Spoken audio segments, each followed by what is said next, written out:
సంవత్సరాల తరబడి ఎన్ని మందులు వాడినా మీ మోకాల నొప్పులు తగ్గట్లేదా? ప్రాణ పెయిన్ క్లినిక్ లో అత్యాధునిక చికిత్స.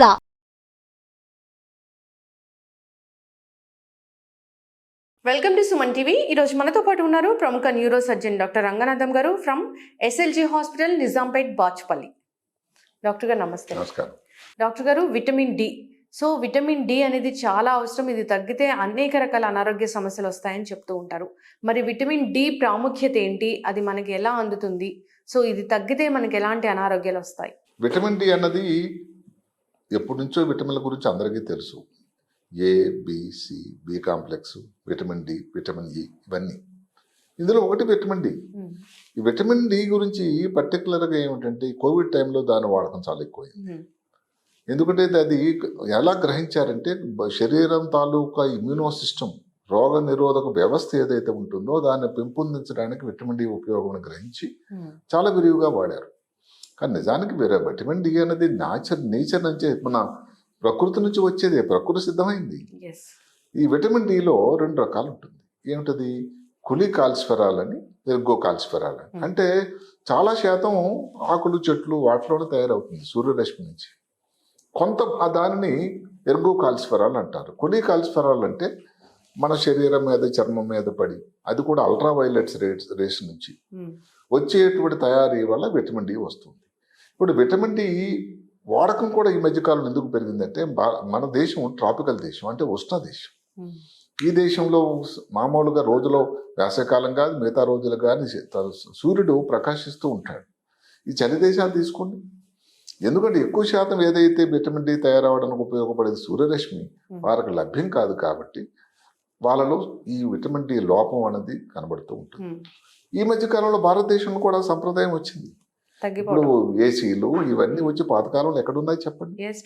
ఎక్కడ వర్క్ ప్లేస్, పనిచేసే ప్లేసులు కూడా అంతా ఏసీలే. అసలు సూర్యరశ్మి వేపే చూడడానికి లేదు.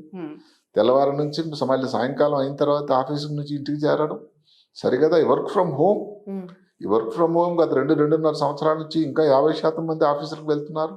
అక్కడ కూడా సూర్యరశ్మికి తాకిడికి అవకాశం తగ్గిపోయింది. వెళ్ళి కావాలని నిలబడాల్సిన పరిస్థితి వచ్చింది. కాబట్టి విటమిన్ డి అన్నది లోపం అయితే కనబడుతూ ఉంటుంది. అయితే మీరు అడగొచ్చు, విటమిన్ డి అన్నది లోపం ఎప్పుడు అంటాము అని. దానికి పరీక్ష విటమిన్ D3 కోసం పరీక్ష చేస్తే 30 నానోగ్రామ్స్ కంటే తక్కువ ఉన్నట్టయితే విటమిన్ డి తాలూకు లోపం ఉంది, దానికి మనం ఇవ్వాల్సిన మందులు ఇవ్వాల్సి ఉంటుంది అని. దానికి ఒక గోళీ అన్నది 3 నెలలు ఇస్తే సరిపోతుంది. 2000 ఇంటర్నేషనల్ యూనిట్స్ అవి ఇంజెక్షన్ రూపంలో కూడా ఉన్నాయి, కానీ టాబ్లెట్లే సరిపోతాయి. దానికంటే ముఖ్యమైనటువంటి విటమిన్ డి పుష్కలంగా ఉండేటువంటి ఆహార పదార్థాలు ఉన్నాయి. ఇప్పుడు మాటకు ఉదయం పాలండి. అసలు ఒక గ్లాసు పాలు కానీ తీసుకుంటే మనకు కావలసిన విటమిన్ డిలో 20% దాని నుంచే ఉందట.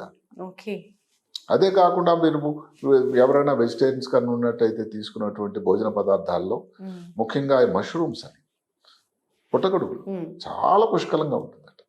అలాగే బటర్ అని, జున్ను, చీజు, అదే బ్రొకోలీ, ఇలాంటివన్నింటిలో కూడా ఇది చాలా ఎక్కువగా పుష్కలంగా ఉంది. నాన్ వెజిటేరియన్ మాంసాహారంలో కూడా తక్కువేం లేదు. కోడిగుడ్డు కానీ, చేప కానీ ఇవన్నీ తీసుకోవడంలో కూడా ఈ పెరుగుతూ ఉంటుంది. విటమిన్ డి పుష్కలంగా ఉంది. అవి తీసుకొని మీరు బయట కానీ సూర్యరశ్మి ఉండే చోట్ల కానీ ఒక 15 నిమిషాలు 20 నిమిషాలు నిలబడగలిగితే ఏ విటమిన్ డి మీకు అక్కర్లేదండి. విటమిన్ డి కానీ లోపం వచ్చినట్టయితే ఇబ్బందులు ఏమిటి జరుగుతాయంటే చాలా ఇబ్బందికరమే ఉన్నాయి. అది కారణం ఏమిటంటే దానికి ఒక 2 మీడియా, అంటే మెదడుకు వెళ్ళాల్సినటువంటి ఈ ఆహార పదార్థాలన్నీ కూడా సరఫరా తగ్గిపోయి కొన్ని మలిన పదార్థాలు, అంటే మెదడు పెరగడానికి, మెదడు తాలూకా తయారీ, దాని భద్రత కోసం కొన్ని ఉన్నాయి. నెర్వ్ గ్రోత్ ఫ్యాక్టర్ అండి, అంటే నరాలు పెరగడానికి దానికి ఉపయోగపడుతుంది. ఈ విటమిన్ డి లోపం ఉండడం వల్ల అది నెర్వ్ గ్రోత్ తగ్గిపోతుంది. అలాగే మెదడు నుంచి బ్రెయిన్ డిరైవ్డ్ న్యూరోట్రాపిక్ ఫ్యాక్టర్ అని అలాగ ఉన్నాయి. ఇవన్నీ కూడా సైటోక్రోమ్ సి అని ఉంది. ఈ పేర్లను ఎందుకు చెప్పాల్సి వస్తుందంటే ఇదంతా కొత్త పరిశోధన. ముఖ్యంగా ఇంకా మానవులు ఈ పరిశోధన పూర్తిగా వస్తుంది ఇంకా దగ్గరలో. ప్రస్తుతానికి ప్రయోగశాలలో మాత్రం ఇవన్నీ కూడా తక్కువ రావడం వల్ల విటమిన్ డి లోపం దానికి లింక్ ఉంది. కాబట్టి విటమిన్ డి అన్నది మనం పెంచుకోవడానికి అది చాలా అవసరం అని కూడా నిగ్గు తేల్చేశారు. అదే కాకుండా మెదడు లోపల తయారయ్యేటువంటి న్యూరో ట్రాన్స్మిటర్స్ అంటారు. డోపమిన్, సెరోటానిన్, అసిటైల్ కొలిన్, ఇవి సరైన మోతాదులు ఉండకపోతే న్యూరో సైకియాట్రిక్ డిజార్డర్స్ అని ఒక ఇబ్బందులు వచ్చాయి. ఎలాంటివి అవి? ఆల్జీమర్స్ వ్యాధి, మల్టిపుల్ స్క్లెరోసిస్, 2 మాటల తర్వాత చెప్తాను, అదొకటి. పార్కిన్సన్ వ్యాధి, ఎపిలెప్సీ, తర్వాత సూసైడ్ అంటే ఏమిటి, స్వయంగాను చెడిపోవాలనేటువంటి ఆలోచన, తర్వాత స్ట్రెస్, వీటన్నిటి కొంతమందిలో షుగర్ వ్యాధి, డయాబెటీస్ రావడానికి కారణం కూడా ఈ సమతూకం లేకపోవడం వల్ల. మల్టిపుల్ స్క్లెరోసిస్ అన్నది ఏమిటంటే ఈ మధ్య కాలంలో అసలు మొన్న ఎప్పుడో బ్రెయిన్ హెల్త్ డే నాడు ఒక మాట చెప్పుకున్నాము, ప్రతి 5 నిమిషాలకు ప్రపంచంలో ఒక మల్టిపుల్ స్క్లెరోసిస్ వ్యాధితో బాధపడుతున్న తాలూకు సంఖ్య బయటపడుతుందట. అంటే ఎంతగా ప్రబలం ఉందో తెలుస్తుంది. అంటే మెదడు నరాల కోసం సృష్టికర్త తయారు చేసినటువంటి ఒక పూత లాంటిది, అది డ్యామేజ్ అయిపోతూ ఉంటుంది. దానివల్ల ఏమిటి, మెదడు నుంచి ఆ కణాల మధ్యన ఉన్నటువంటి సమన్వయం, పలకరించుకోవడం అవన్నీ తగ్గిపోయి గజిబిజి అయిపోతుంది బ్రెయిన్. ఆల్జీమర్స్ వ్యాధి అంటే మనకు తెలుసు, జ్ఞాపకశక్తి తగ్గిపోతుంది. పార్కిన్సన్ వ్యాధిని నడిచినప్పుడు చేతులు వణకడం కానీ, నడకలో తేడా రావడం, ఇవన్నిటికీ మూల కారణం విటమిన్ డి లోపం. అదే కాకుండా జ్ఞాపక శక్తి, డిమెన్షియా అని భారతదేశంలో వయసు అన్నది 60-70 సంవత్సరాలు బతికే వాళ్ళు ఎక్కువ అవుతున్నారు కాబట్టి జ్ఞాపక శక్తి లోపం కూడా కనబడుతూ ఉంది, డిమెన్షియా అంటారు. ఈ డిమెన్షియా అందుకనే ఇప్పుడు ఎవరైనా పేషెంట్ వచ్చారనుకోండి, డిమెన్షియా అంటే మర్చిపోతున్నారు, మా నాన్నగారు తను గుర్తించలేకపోతున్నారంటే చేసే పరీక్షలో విటమిన్ డి కూడా ఒక ముఖ్యమైన అయిపోయింది. ఇంతకుముందు విటమిన్ B12 చేసేవాళ్ళం, మెలనోనిక్ యాసిడ్ ఒకటి చేసేవాళ్ళం, థైరాయిడ్ టెస్ట్ పరీక్షలు చేసాం, అందులో విటమిన్ డి కూడా దానిలో చేర్చబడింది. అదే కాకుండా ఇంకా ఏదన్నా విషయం వెంటనే చెప్పాలన్నా, అంటే కాగ్నిషన్, ఏదైనా చేయాలన్నా స్లో అయిపోతారు వ్యక్తులు, చెప్పాలి ముందు ఉన్నంత ఫాస్ట్గా ఉండరు ఈ డెఫిషియన్సీ వల్ల. అదే కాకుండా వాళ్ళు నిస్తేజులు అయిపోతారు, ముందు మాదిరి ఏదైతే ఉన్నారో పనితనంలో వాళ్ళకున్న షార్ప్నెస్ తగ్గిపోతూ ఉంటుంది. అందుకని విటమిన్ డి అన్నది తగినైన మోతాదులో ఉండకపోతే దానివల్ల వచ్చిన ఇబ్బందులు ఇంత అంతా కావు. జ్ఞాపక శక్తి వల్ల కానీ, ముందు చెప్పినటువంటి ఏదైతే సైకియాట్రిక్ డిజార్డర్స్ కానీ, అదే కాకుండా డిప్రెషన్, యాంగ్జైటీ, ఇవన్నిటి కూడా కారణం విటమిన్ డి లోపం. సింపుల్గా మామూలుగా తీసుకునేటువంటి ఆహారం వల్ల ఎంతో దాన్ని సరిపోతుంది, అవసరమైనటువంటి టాబ్లెట్లు వేసుకోవాల్సి ఉంటుంది. ఏమైతేనేమి విటమిన్ డి తాలూకు వాడకం పెరిగింది, దాని అవసరం కూడా పెరుగుతుంది మీ ముందు చెప్పిన కారణాల వల్ల.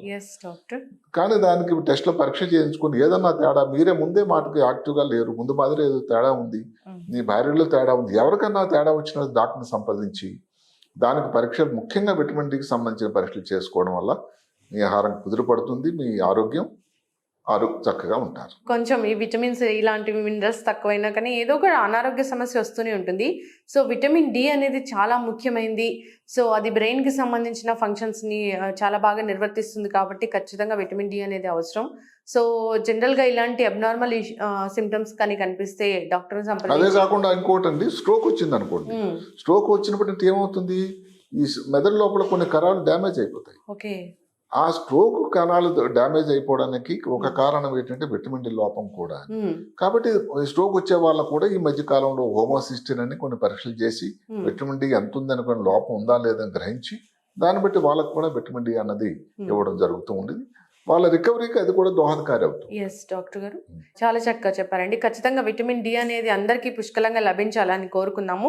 సో మీరు అన్నట్లుగా మిల్క్, చీజ్ ఇలాంటి వాటిల్లో ఎక్కువగా ఉంటుంది. చేప కానీ, కోడిగుడ్డు కానీ, నాన్ వెజిటేరియన్స్ కూడా హాయిగా ఉండొచ్చు. ఏదైతే వెజిటేరియన్స్ తాలూకా పక్షపాతాలు అనుకోవాల్సిన అవసరం లేదు. అంతేకాకుండా సూర్యరశ్మి నుంచి కూడా అది ముఖ్యం వస్తుంది. సో ఖచ్చితంగా మనం ఇండియాలో ఉన్నాం కాబట్టి మనకి ఇలాంటి వెలుతురుకు సంబంధించి ఇష్యూస్ కాబట్టి ఈ విధంగా న్యాచురల్ వేస్ లో విటమిన్ డిని అబ్జర్ప్షన్ అనేది అవ్వాలని కోరుకుందాం. డాక్టర్ గారు, చాలా చక్కటి ఇన్ఫర్మేషన్ అండి, ధన్యవాదాలు. నమస్కారం.